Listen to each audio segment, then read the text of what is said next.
Now we will start exercise 4.11.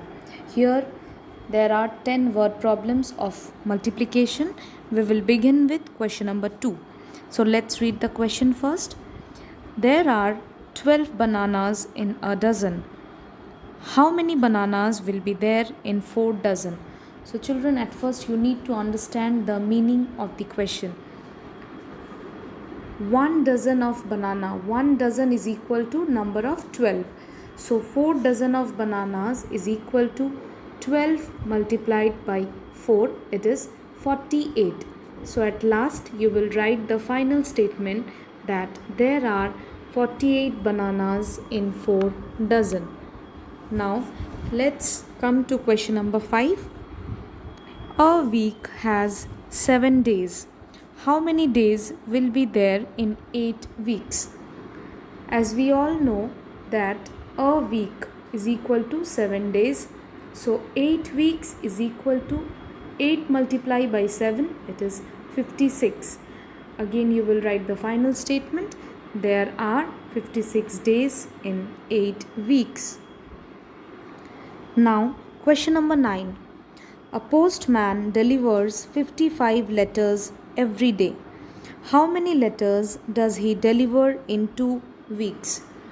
So children, at first you will write this statement that a postman delivers 55 letters every day.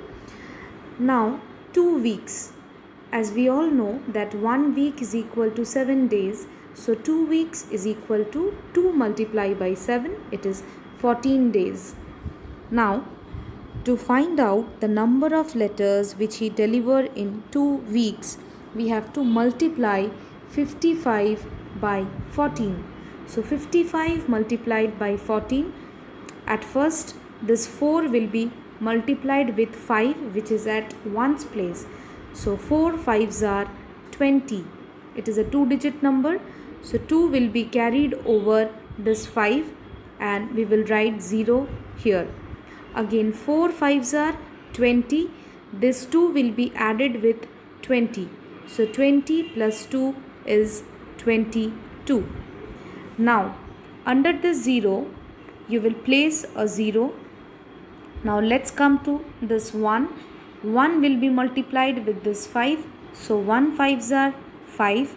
Again 1 will be multiplied with this 5. 1 5s are 5. Now at last you will add these two rows. So 0 plus 0 is 0. 2 plus 5 is 7. 2 plus 5 is 7. So it is 770. At last you will write the final statement that the postman delivered 770 letters in 2 weeks. Children, rest of the question you will practice by your own and you will do in your maths copy. That's all for today. Thank you and have a good day.